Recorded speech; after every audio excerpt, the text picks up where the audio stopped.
morning, people. I hope you're doing well, my delovelies, so look alive and listen up. This may contain science. Science in full Technicolor and stereo. Okay, so when I was a kid, I didn't understand why stereo was such a big deal. Like, why was it worth having left and right cables for audio when I'm just one mono Sam?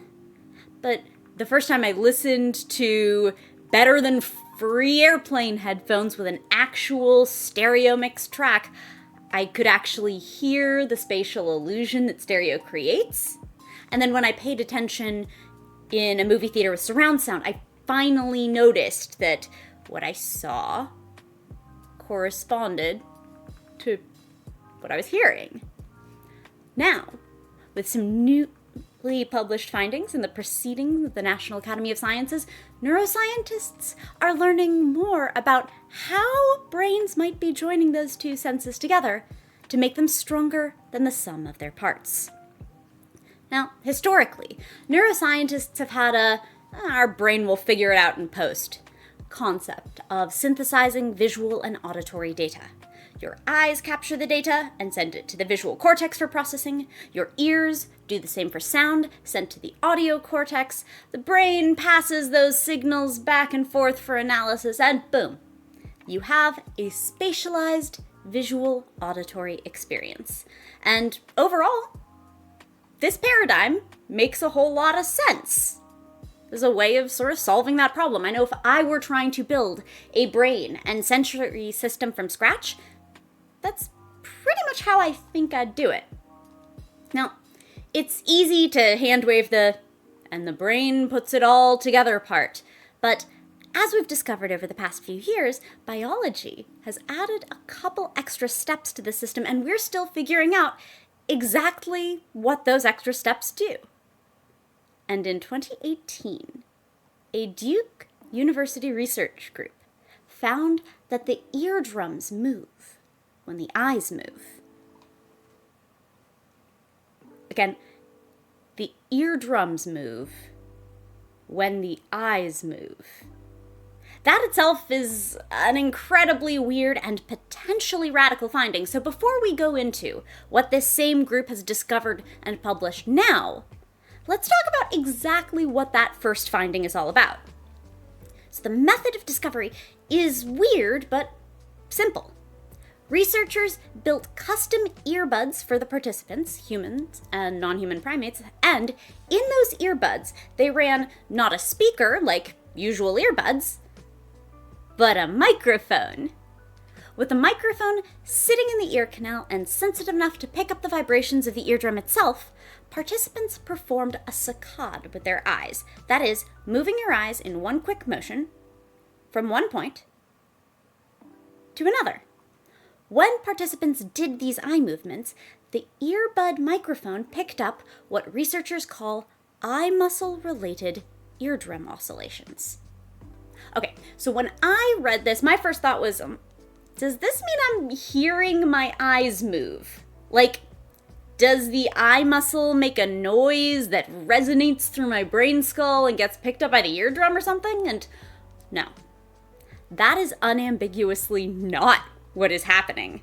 The ear canal microphone picked up eardrum oscillations up to 10 milliseconds before the eye started moving. How's that possible? Well, there are two broad kinds of stimulus that can move the eardrum. One is, yes, vibrations from sound, but that's not what's happening here. The ear canal mic picked up eardrum sounds whenever the eyes moved, not just in groups who had clicking noises going on while they moved their eyes, but also in groups with no sound playing at all. But sound isn't the only thing that can make the eardrum move. We actually have a couple parts of our auditory anatomy that move, and those movements can vibrate the eardrum as well. For instance, we have little muscles in our middle ear that can manipulate the ossicles that vibrate the cochlea and the eardrum itself. They're also the outer hair cells. We've talked a little before about mechanosensitive hair cells in the inner ear that translate vibration, motion, into audio signal, But the outer hair cells are like amplifiers for the inner hair cells that do the signal pickup. And those outer hairs can also move. When they move, they vibrate the basilar membrane they're connected to, and like movement of the middle ear muscles, movement of the basilar membrane moves the ossicles, which in turn moves the eardrum. So, when there's no sound, and the eardrum's vibrating like this, you know it's because of the middle ear muscles, outer hair cells, or both. And those motor marching orders come ultimately from the brain, specifically part of the superior olivary complex. Oh, that's not super relevant here, but I figured we should all know. We are living our lives with a superior olive in our brain. All in all, this 2018 finding raises a really exciting possibility that we don't just integrate visual and auditory information in post-production, but that our brain anticipates eye movement and adjusts our acoustic pickup accordingly. As our researchers hypothesized in their most recent publication, when the oculomotor cortex sends a signal to the muscles of the eye, they may CC our superior olive on the email about the upcoming movement. The middle ear muscles and or outer hair cells move, changing the pickup pattern of the vibrations that hit the inner ear cells. They're sort of pre-processing the auditory sensor data, if you will, before it's sent to the auditory cortex for full post-processing in the brain in conjunction with the visual data. That's the cool hypothesis, at least, but we don't have nearly enough evidence to fully support that hypothesis. We know the eardrums move when the eyes move, and that our brains, not the sound itself, initiate that movement. Now, this could be a vestigial association of neurons finding, or it may not shape the signal enough to affect human perception. The point is, there's a huge gap between what that 2018 studies show and reaching the conclusion that this affects our visual audio perception. And look, you don't get multiple papers into proceedings of the National Academy of Sciences by making wild overclaims. So this group is carefully piecing together the evidence to figure out what's really going on.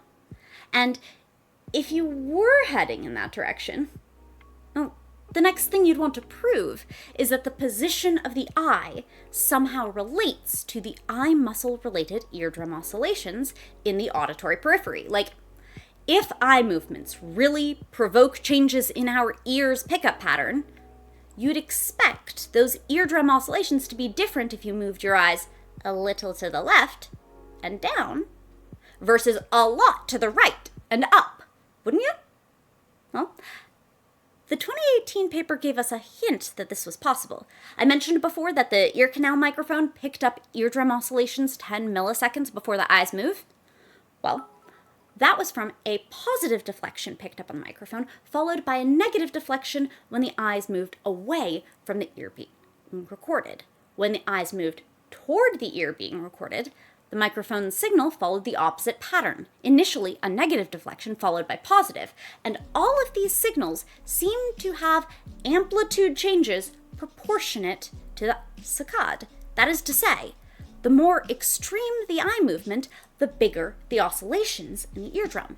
So this latest paper tries to expand on that to determine whether our researchers could fully figure out the horizontal and vertical position of the eyes from the eardrum oscillations alone. Now, if we couldn't manage that, that doesn't necessarily mean that our ears couldn't, just that it could be happening in ways we couldn't observe from, again, a tiny microphone inside people's ear canals.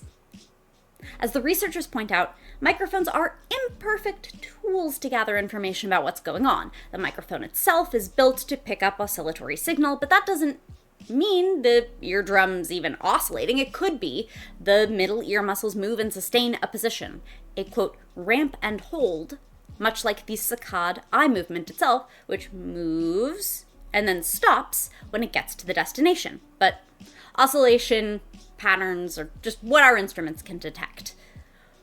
Fortunately, And yes, spoilers, we could predict eye movements from eardrum oscillations, even diagonal movement, which is pretty neat. Again, like the eye muscle-related eardrum oscillations themselves, this doesn't prove that these movements affect human perception of sound or that they're part of our visual auditory integration. It's entirely possible that this is legacy tooling from an evolutionary forebear, but it does strongly suggest that we have the hardware hookup required for such a thing to be possible. That, of course, is the next phase of this group's research, finding out exactly how these signals are sent from the brain and demonstrating whether or not these middle ear muscle and or outer hair cell movements affect human perception.